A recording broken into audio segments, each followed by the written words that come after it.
This year, at the TRC Math Collaborative, we learned several techniques that we could implement into our classes to improve student understanding. Together, with the help of our cadre members, we were able to include several of these into our classrooms. One item we used was the problem string. Problem strings start with an easy-to-understand problem and work their way up to more complex problems. One student said that she likes problem strings because when you start with an easy problem and work your way up, it makes the harder problems not seem so scary. A piece of equipment we used this year were the CBRs we received from the Math Collaborative.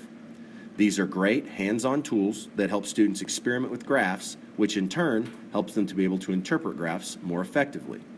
Several students said they love the CBRs because anytime they get to play with technology, they are automatically more interested. We also did an activity called To Be Linear or Not To Be Linear, which used the wingspan and height of students in inches to create a scatter plot.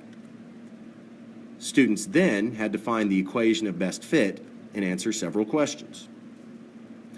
Then, the students had to create a poster explaining and showing all of their work. Then, we used another technique we discussed this summer, which is the Congress. Each group of students had to present their findings and defend their answers to the class. One student said that she learned a lot from the Congress. She got to see how other students worked the same problems, and she had to be ready to answer questions from the class, so she had to know what she was talking about.